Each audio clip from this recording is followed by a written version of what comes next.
Dr. Tony D. Collins is here to encourage, motivate, inspire, guide you into excellence. Your success matters. Your dreams matter. Sign up right now with Shepherd One Coaching and become a better you.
Dr. Tony D. Collins is here to encourage, motivate, inspire, guide you into excellence.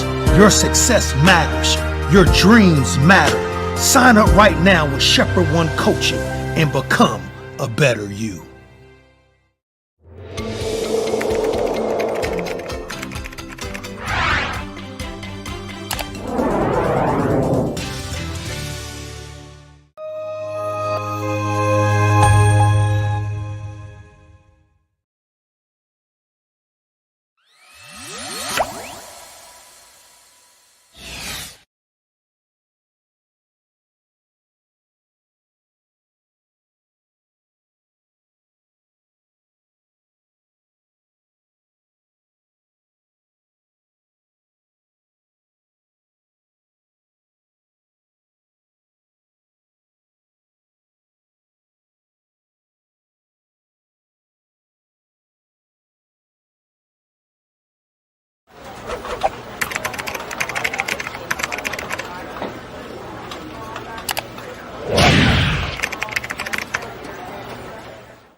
Dr. Tony D. Collins is here to encourage, motivate, inspire, guide you into excellence. Your success matters. Your dreams matter. Sign up right now with Shepherd One Coaching and become a better you.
Dr. Tony D. Collins is here to encourage, motivate, inspire, guide you into excellence. Your success matters. Your dreams matter. Sign up right now with Shepherd One Coaching and become a better you.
Hey, what's up, everybody? Yeah, it's that time again. I am back. I am back. Good evening, Mocha crew, Mocha community. I hope you all have missed me because I have certainly missed you all. Thank all of you for tuning in tonight.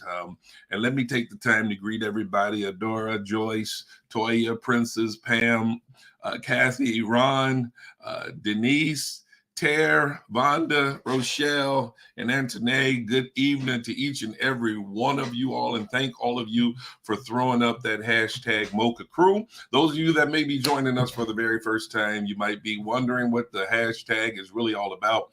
Those that are sporting the hashtag Mocha Crew, they're simply again reminding everybody that they're a part of this special community that we call the Mocha Crew community. And what this community is really all about, we're just a group of people that love to add value to the lives of other people. As a matter of fact, that's what this whole platform is really all about. I tell people all the time, I believe that it's my life's mission and purpose to do all that I can to add value to the lives of other people. And we do that through a number of ways. And I believe that the most impactful way to add value to the lives of others is just to do all that you can to be as accommodating and kind to those you come across.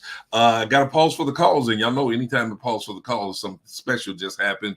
Lady Ann just popped in. I got to acknowledge my girl. I tell you what, our time off together was a wonderful, wonderful experience. I'm going to be real honest with you.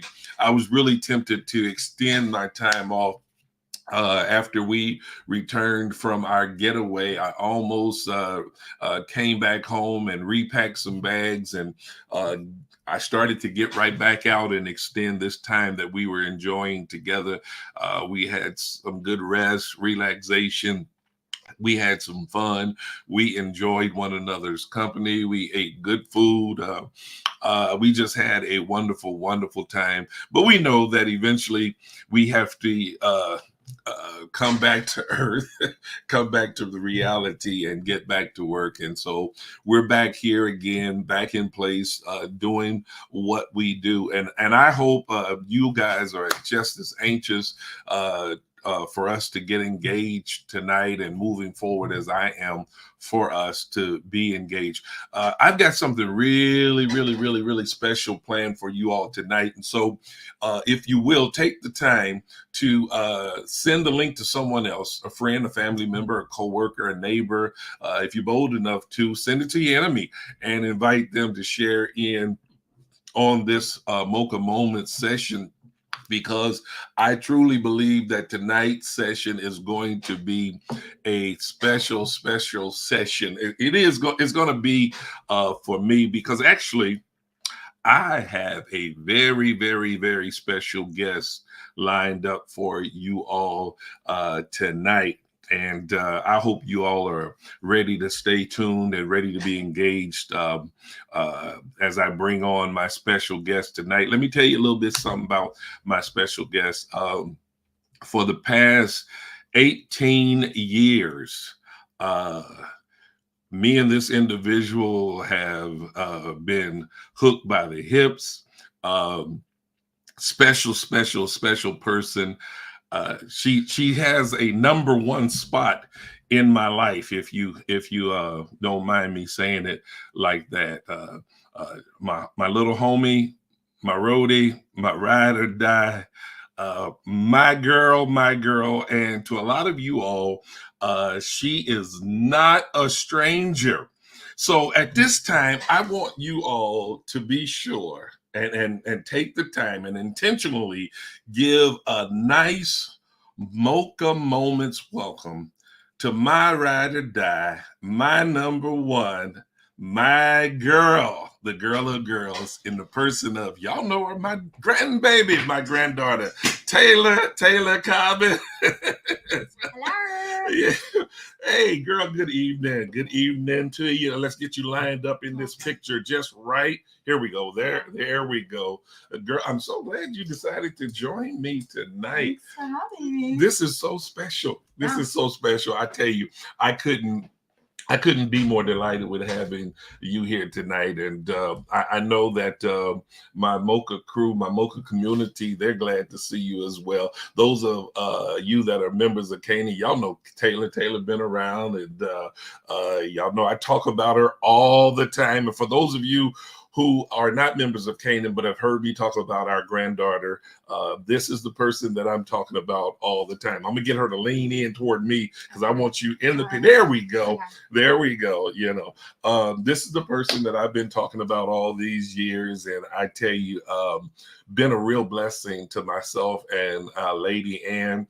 And you know, Taylor, it's been hard for us to wrap our minds around this, but you've just become a young lady, you know, I mean, in every sense of the word. Just turned 18 back in January, just graduated high school a little better than a month ago. And look at you now. I think we're less than a month away. We're almost there. We're almost there where you're going to be shipping off to college. Yeah. I can't believe it. It just simply really blows my mind. It blows Yanana's mind as well. We can't believe it that our little Taylor is a young lady who's officially moving into adulthood. How do you feel about that? It's kind of crazy. I don't feel like an adult. I still feel like 5 years old on the inside. Is that right? Yeah. But you know, that could be a good thing. Yeah, it is a good thing. Because like, you know, I still cherish all my kind of innocent qualities. Like I still watch my old cartoons, our old shows we'd watch. All right. I still partake in all the things I do when I was a kid. Yeah. I actually quite enjoy that more.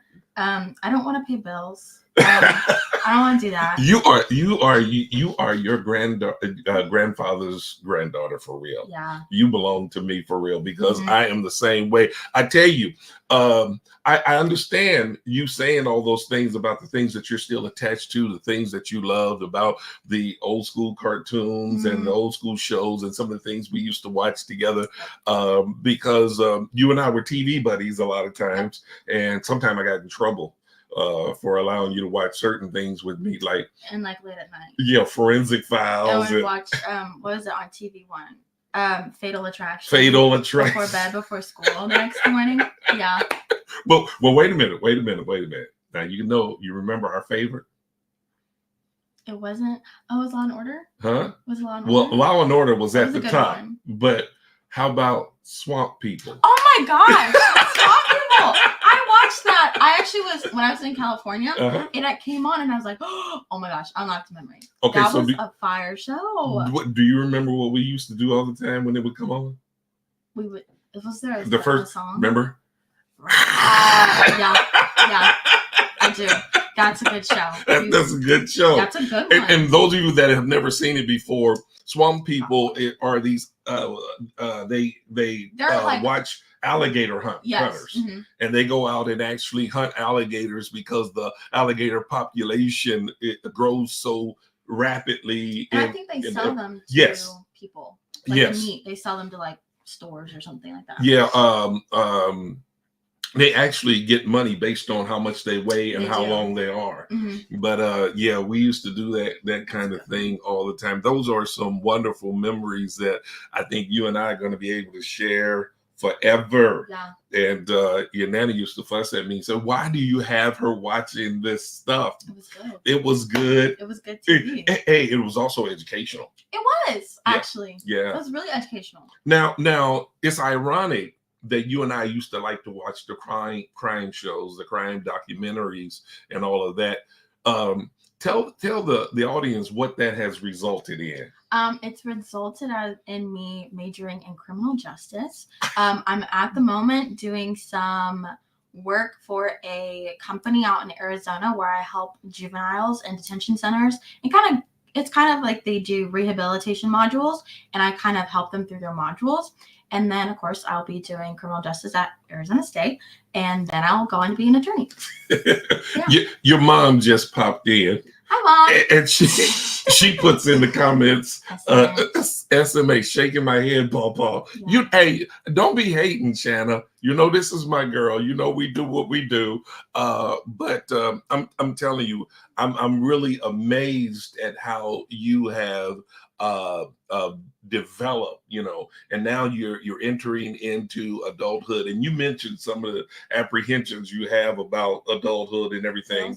Yeah, and literally having to be on your own, so to speak. Now you always have Nana and Pawpaw backing you up, but that's something you're about to get out there into the real world, where you're going to have a great deal of challenges, things that are going to come up against you that or you're going to be faced with. I don't want to have to necessarily say come up against you, because I don't want to make it sound like you're about to face a whole bunch of bad stuff. Right. That's I believe to a great degree, life is what you make it. Yeah. And it really is determined by your own perception of how you deal with the things that you are confronted with or challenged by.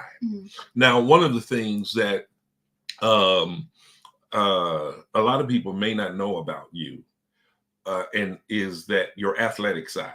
Oh yeah. Yeah, you've always been you're such a girly girl. You're such you're such a pretty girl, and all that. Yeah, I'm bragging.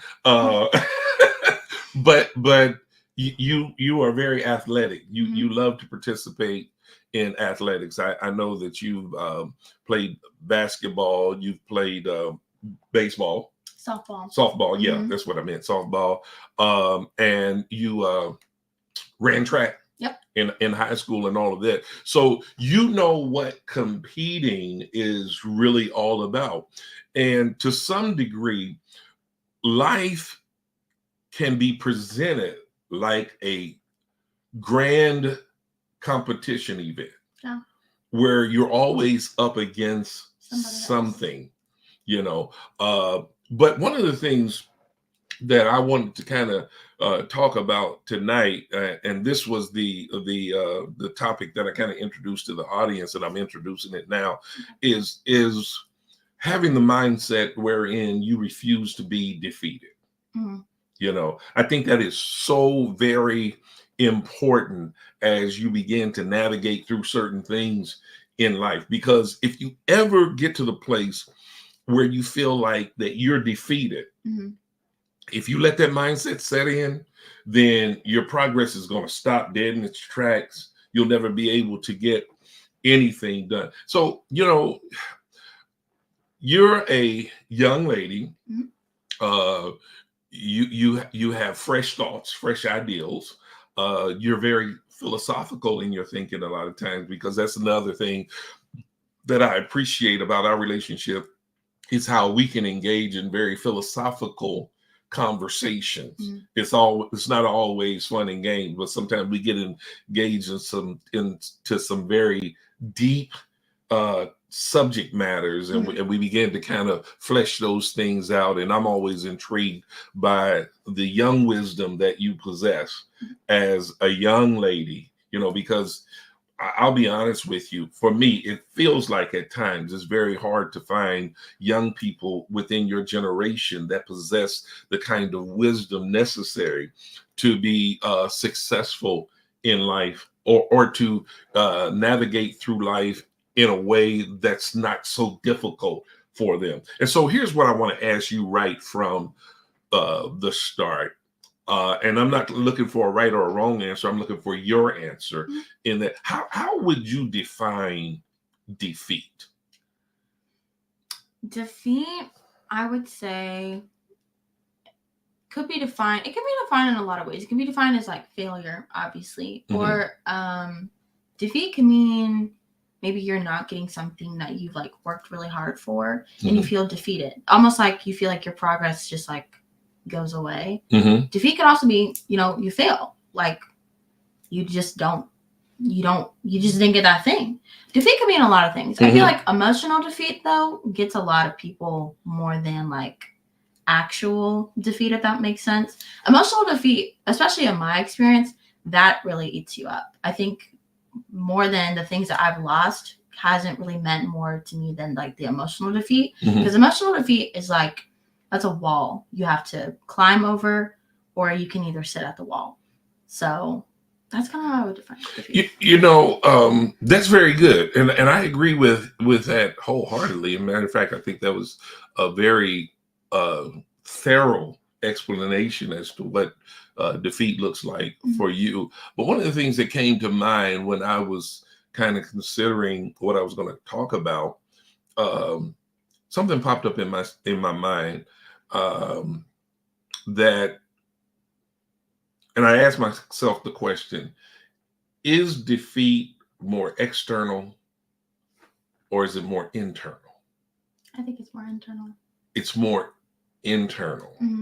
And I think that's probably the more dominating aspect of defeat, when you become defeated internally, because when you become defeated internally, it's like you've almost given up on yourself, given up on your own hopes, given up on your dreams. Sometimes what we call defeat from an external perspective may not really be defeat, or it could be reclassified as something other than defeat. Okay, for instance, in track and field, you competed in the high jump. Okay, so if during the event you cleared the bar at a certain height, okay, and someone else came along and cleared the bar at a height that was just a little higher than what you cleared, okay, were you defeated, or did you not just go as high as they did at that particular time? Sometimes I would get a little nervous, especially depending on how many people were left and depending on where I was at in my season, especially if there was like a certain goal I wanted to hit or coach wanted me to hit a certain goal. I would get a little nervous sometimes. But I think how you said earlier, life is about all how you view and how you choose to live it. Yes. Like when defeat happens, it's all kind of about how you take it. When things happen in your life or they crumble in your life, it's about how you take it. So I could have saw that girl who jumped maybe my PR or a height that I haven't cleared this season and been like, dang, like I'm cooked. I'm not doing this.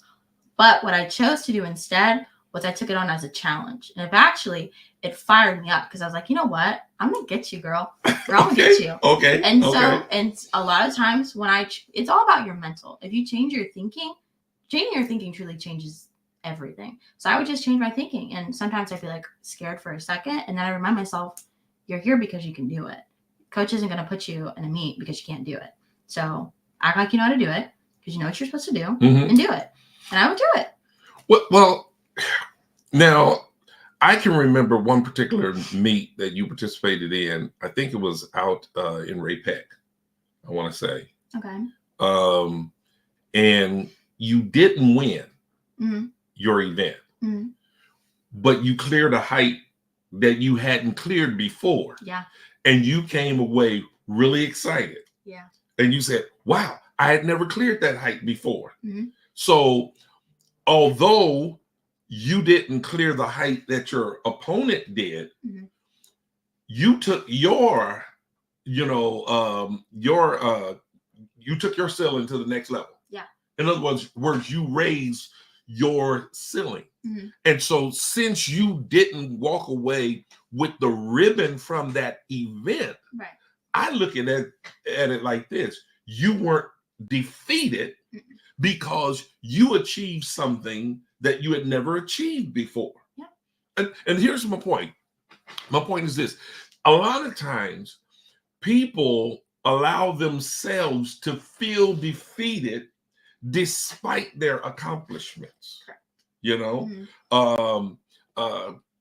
Listen, I've had to struggle with that on many occasions, just because I didn't measure up to what someone else did.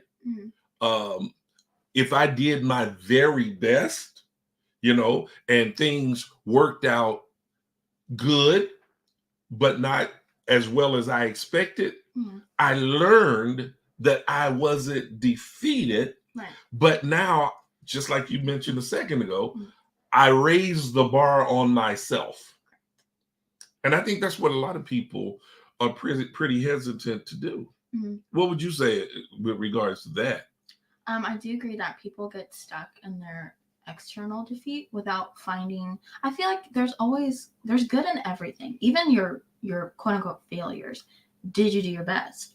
What good did you do? And I think once people start seeing the good that you do, you'll start appreciating more. But then also you'll elevate yourself. Because once I started looking past things like my failures or things like that, and I started looking at, okay, well, what good did we do, what improvements did we make, and started building on that. My craft and everything that I did in school, life, whatever, it started to grow and started to build, and I'm where I'm at today. So I think if a lot of people, I would say young people, but I feel like even adults, if people like locked in and stopped focusing just on the thing that you didn't do or the thing you didn't complete, but you focus more on the good that you did do or the improvement that's coming out of that situation, you're going to grow. So maybe you're stuck because of you. Maybe you are your own wall. Wow. Wow. That's powerful. Well, let me tell you something, share with you something that I often tell my coaching clients, and I've shared this here on this Mocha platform on several occasions.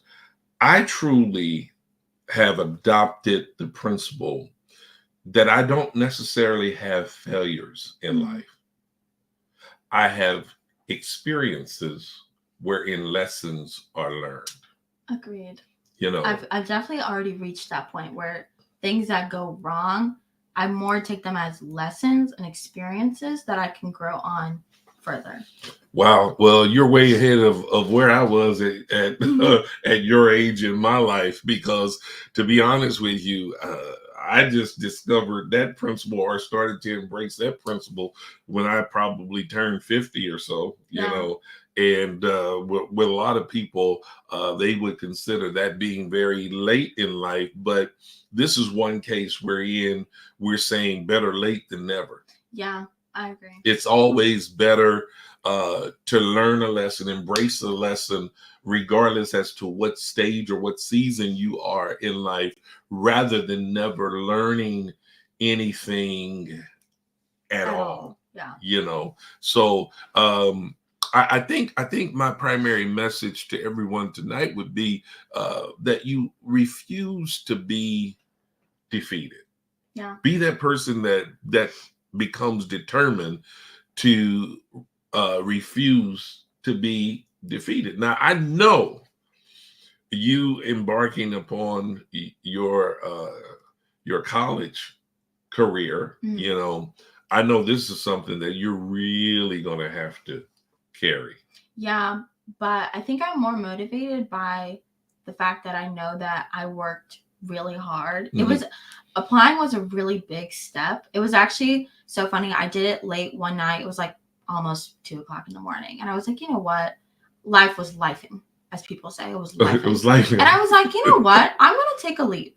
And I took a leap and I jumped and I got in. And then a lot of other things happened and a lot of other opportunities open for me that I'm now stepping into when I get there to Arizona, which is so great.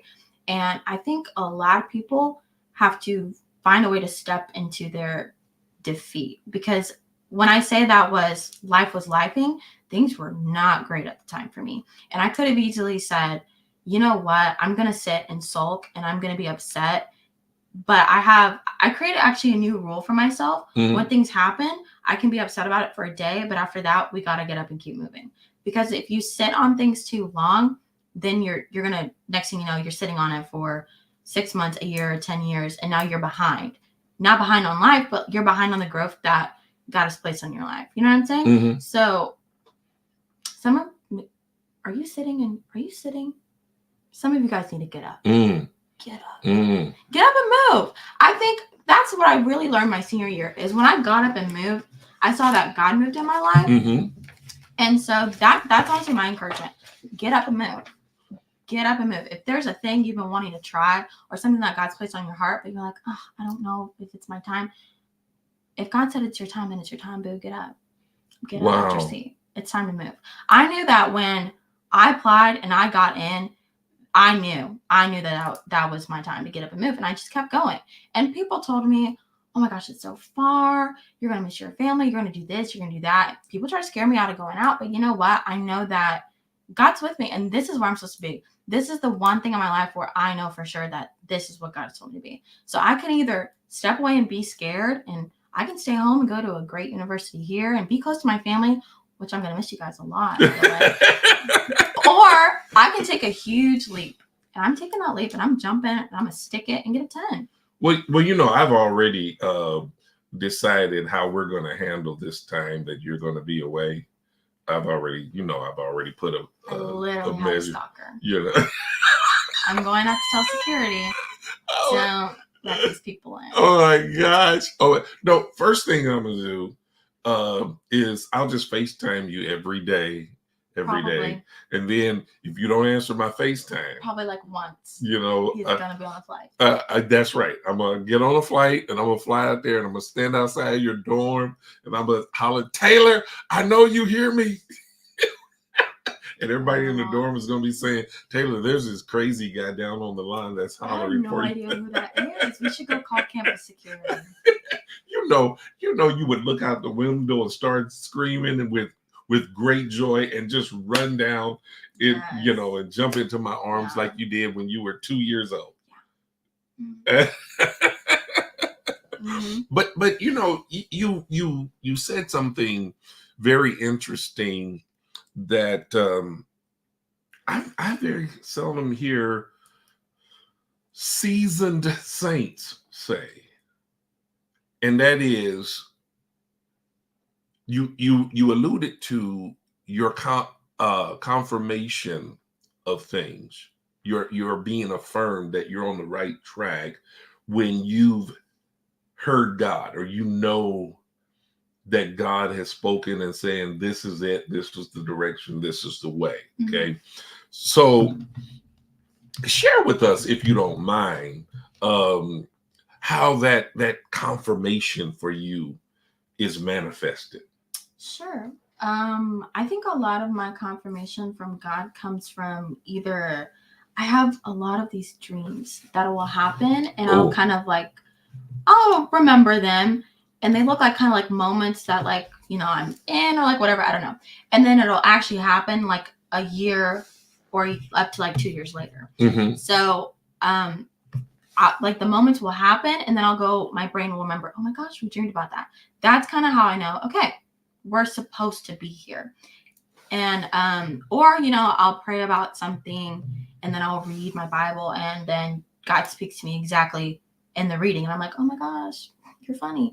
You're good at that. God's really good at that.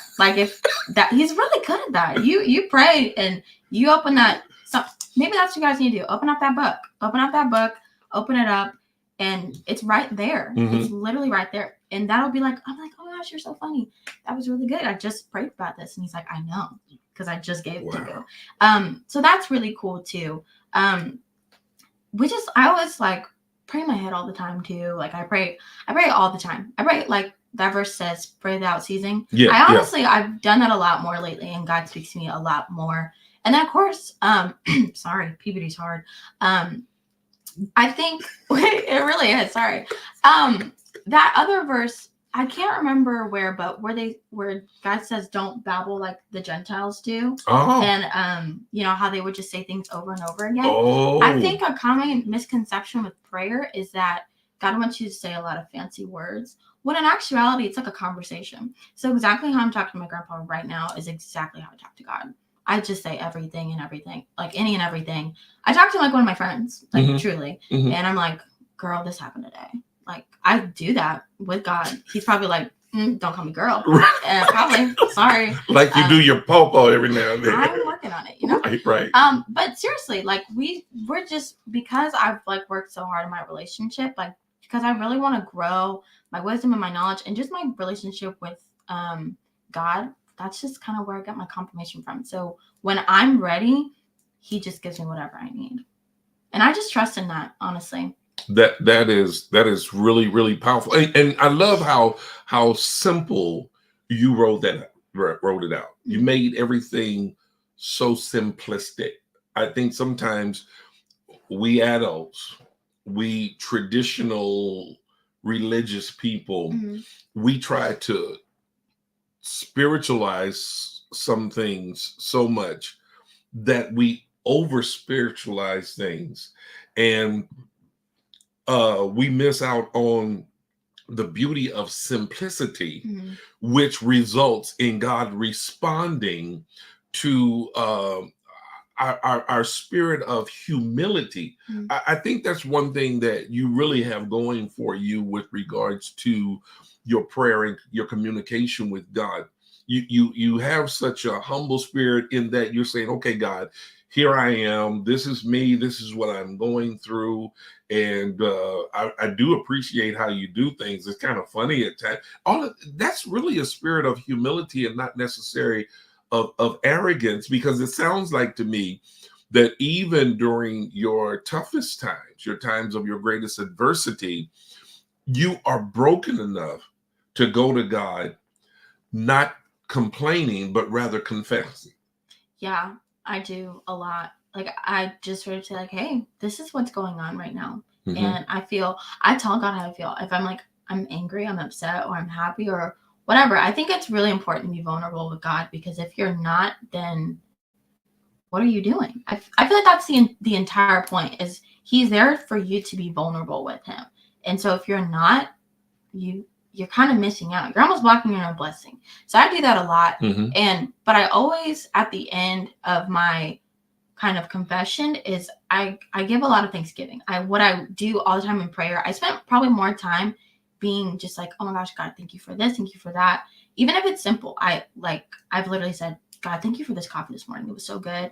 Thank you for my toast. It was really good. I do that all the time. Or I love small interactions with people. I say this to myself all the time. I love nice people. So if somebody comes up to me at my job and I have a really good interaction, I will literally say, oh my gosh, Lord, thank you for that person. They were so nice and so sweet. Oh, wow. And I always say, Lord, bless that person and touch them and give them whatever they need in their life. I do that all the time because I think it's so important to not only pray for yourself and the people in your life, but to pray for strangers, because you never know. Like, you never know what. I think prayer is so powerful, and you have no idea who you could touch without even knowing. So I always do that. I always say, God, don't think of this as complaining. I'm just telling you how I feel. I love you. I thank you for this, that, and that. And, I continue to ask God for everything that I feel like I need. And I know that the Lord's going to provide at the end of the day. Y'all, you all can't imagine how blessed I feel right now to have my granddaughter talking like this and giving insight as it pertains to communicating with God, expressing her love for God, her devotion for God. And you're hitting this stride at such an early age. Now, some people might think, well, what I'm about to say is self-serving or maybe even vain, but it's really not. I'm meaning what I'm about to say in the sincerest, most humble terms as I can muster up. But honestly, you remind me of myself Mm. when I was your age. I'm not claiming that I was as eloquent of speech as you are now. Now I could handle myself, Mm. but I think you might got it a little bit better than Bobo. I'm just kidding. but it does my heart good. And again, your Nana put up there a little bit ago, a proud Nana. We're proud of you, and I know your parents are extremely proud of you. And let me say publicly that I have to give kudos to them. Yeah. They've done a magnificent job. They have done a wonderful job, because young ladies like yourself just doesn't happen. They don't just develop or occur by osmosis. There has had to be some pouring into, Yeah. some input, and we're not trying to take credit, but I will say, your Nana and myself, we tried to always do whatever we could Mhm. to pour into you positively. And one of the things that I can honestly say that what are you laughing at? Miss Lachelle said, I Oh, have to be at least 40. I definitely feel that way, to be honest. I not feel that way, but I definitely notice that I'm 18, but I'm like 80 on the inside. Like, I like to be inside. I'm not an outside person. right. I like to Okay. drink coffee in the morning. I like to watch the news. I actually enjoy watching the news. Yeah, I probably am. Okay. like Let's 85. on a fun note, since you brought that up, Yeah, you talked about drinking your coffee yeah, in the morning. yeah. Tell our viewing audience at what age you started drinking coffee. Ooh, probably like 8. I mean, had to Probably have 8. Starbucks. All the time. It was good. Oh my God. I It's didn't even good. like coffee like that. Coffee's good. Oh my gosh. So again, but I was going to mention the fact that one of the things that I can say that you were always in a godly atmosphere. I notice when I'm not, I'm off, and I don't like when I'm off. I'm in like a rut. Like if I'm not reading, if I'm not praying, if I'm not like just doing my normal with God, I'm off my course. I'm kind of out of it, and I don't like that. Okay, just so people will know. Yeah. Share with the audience what the atmosphere is like around here when it's just you, myself, and Nana. Oh, it's a good fun time. We're always laughing. It's very goofy. All the time, actually. It's really fun. All the time. Awesome. I think sometimes people get the perception of me that I walk around preaching all the time. No. Mm-mm. You know, not all the time. Not all the time. Sometimes, but not all the time. But we have to get engaged in a deep conversation. Right. So about 99.8% of the time, it's just laughs and a good time, and we're like falling on the floor laughing. Absolutely. We come up with the goofiest. I'm the goofy person leader. I'm the leader in that respect. And we just roll with it. And I bring that up because I think sometimes and there's your Aunt Nidra, she's confirming that right there. All the time. She is telling you all the time. All the time. I'm always doing something or saying something goofy, you know. Everybody doesn't like my dad jokes. They're pretty solid. Some are pretty solid. Some are pretty solid. They're pretty solid. Thank you. Yeah. That's what I'm talking about. Thank you. Thank you. But you know, I bring that up because of this. People think that in order to raise a wholesome, healthy Christian home or Christian family, that you always have to be Bible thumping the whole time. You actually don't. No. I think, and you can correct me if I'm wrong, but you just being around us and see how we are, and you came to the realization, hey, they're the same people at church as they are at home as they are at church, and we don't change and everything. And you know, you've sat under my preaching a long time, all your life, and you know, if I say it in the pulpit, I'm gonna mean it at home. You know, and I don't deviate from that. And I just say that because of the fact that I want parents and even our grandparents to understand that there are certain things that we can pour into our children just by way of example, setting the atmosphere within the household. And from that, look what all you picked up. You've talked about how you've had some challenges. You've had some adverse times, some bad times in your life, but the way you handled it, you refuse to be defeated. You know, I honestly believe, and you can jump in here anytime you get ready, but I honestly believe that defeat starts, first of all, with disappointment. Or disgust. And it morphs into discouragement. Those are 3 Ds. And once those get rolling, you're going to ultimately find yourself falling into a state of defeat unless you do something to counteract it. Yeah. You know, and with some of the conversations that you and I had, you know, I remember there was a time where you even struggled with how other people viewed you. Yeah. Mm.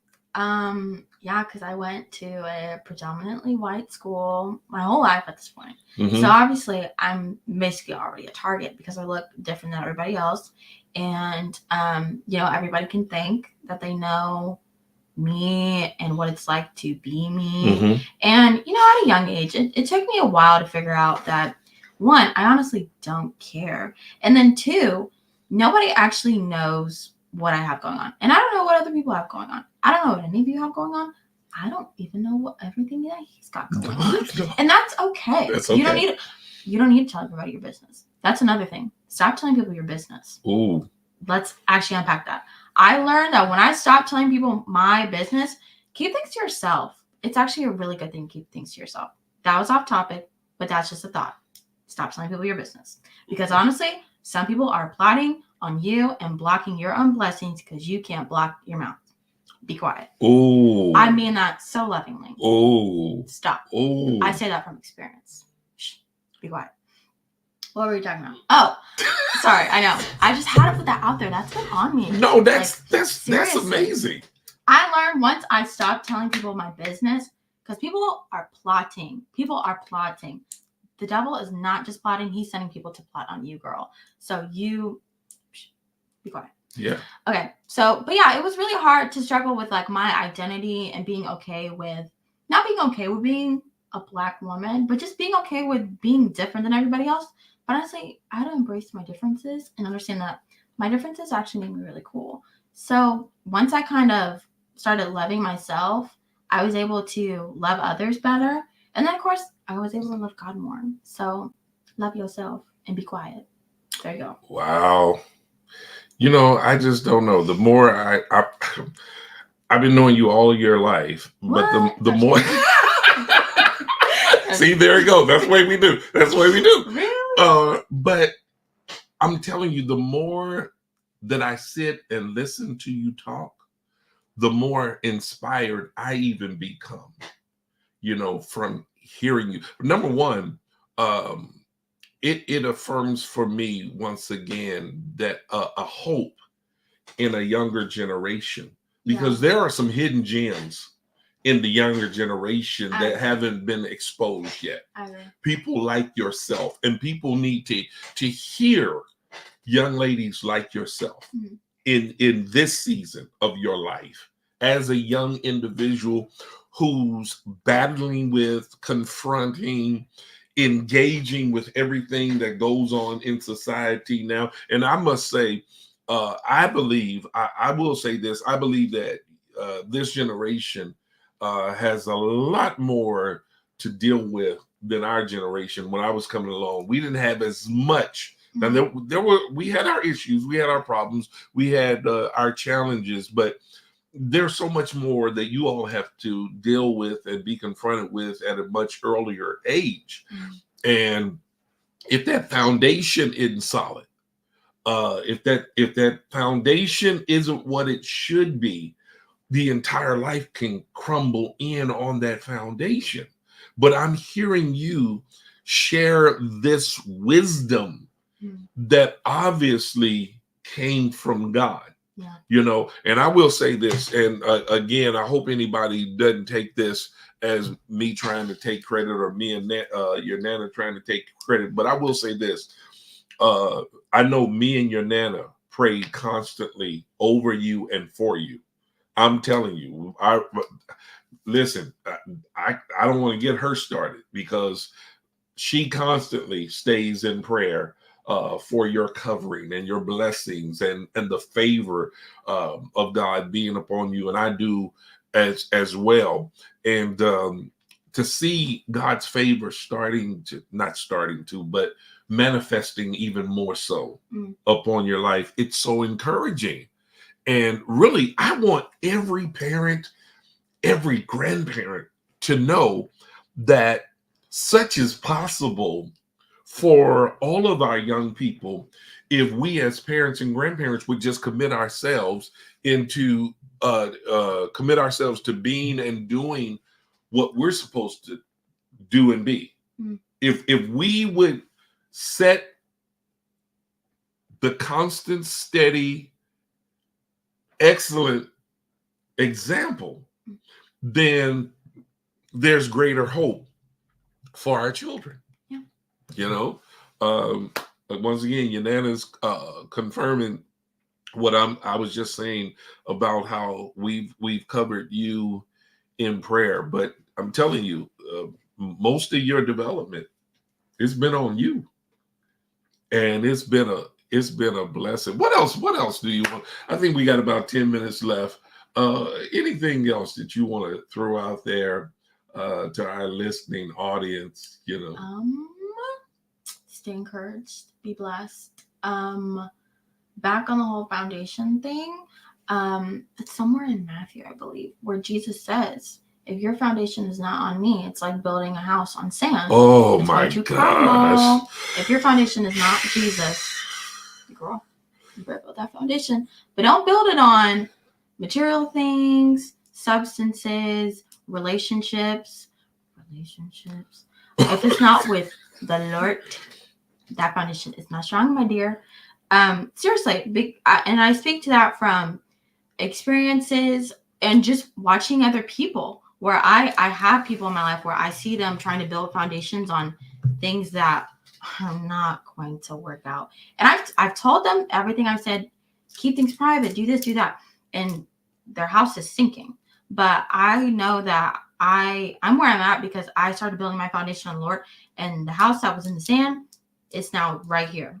It's building every single day. The walls are coming on. The windows are going to be coming in soon. My furniture is going to be there.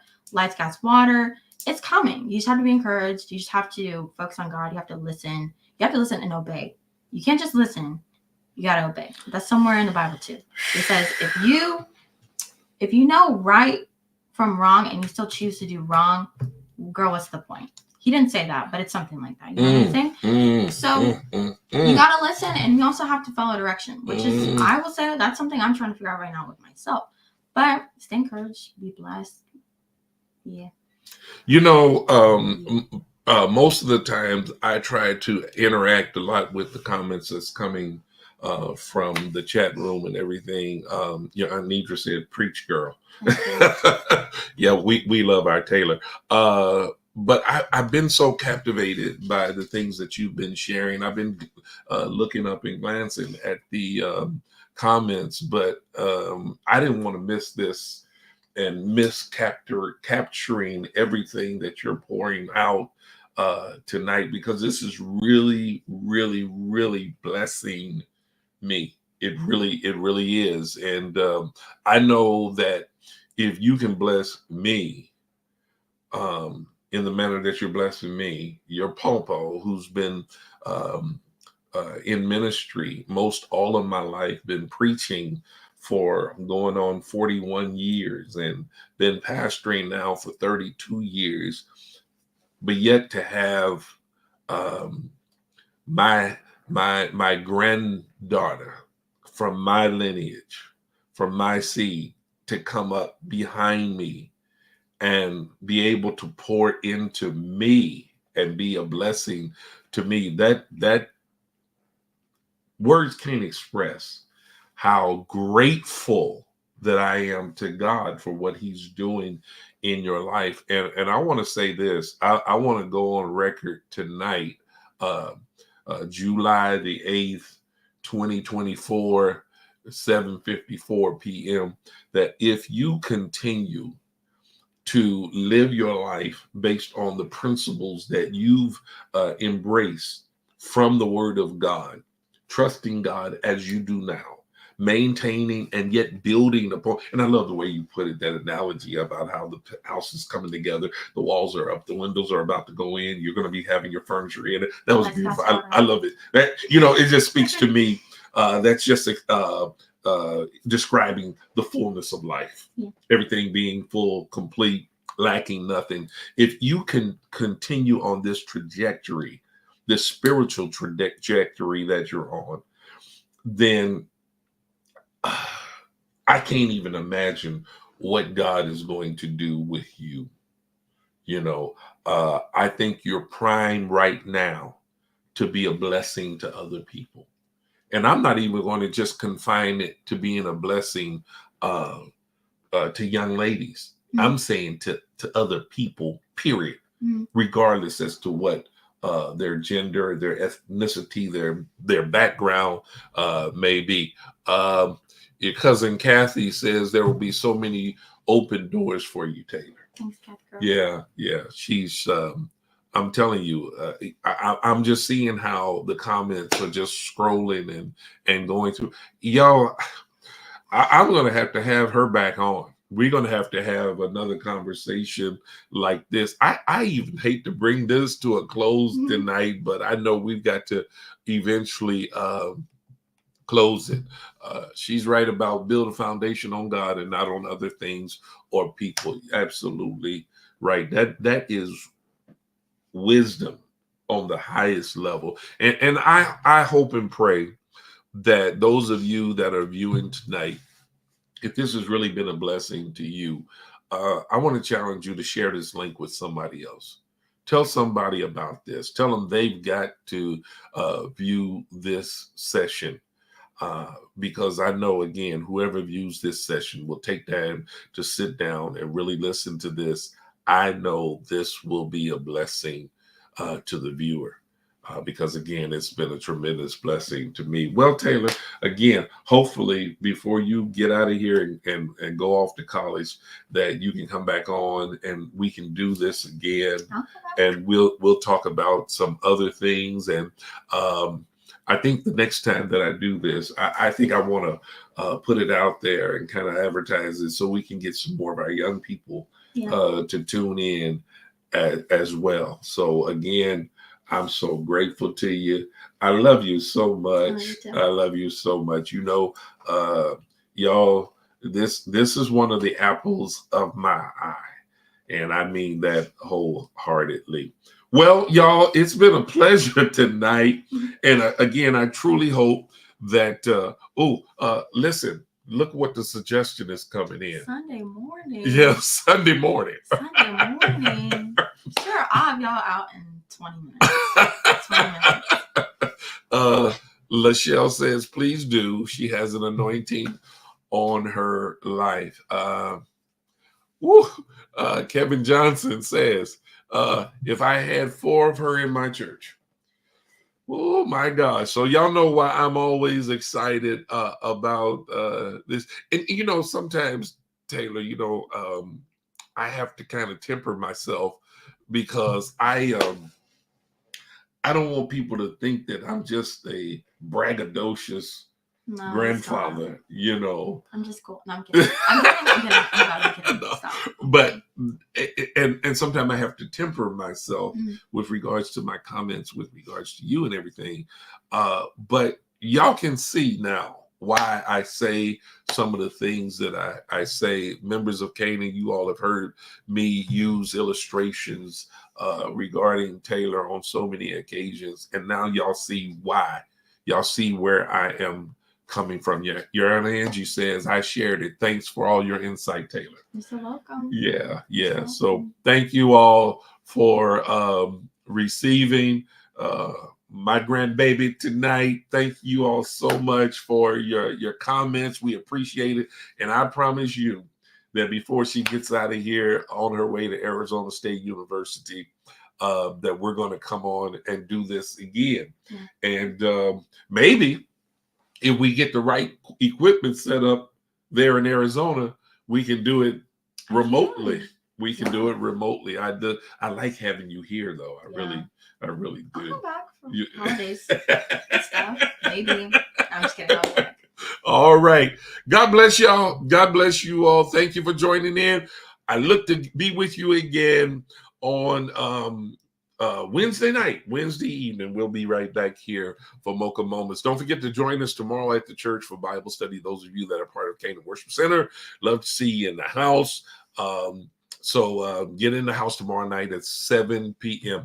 As I always do when I close, I want to close by saying this: God bless you and good night.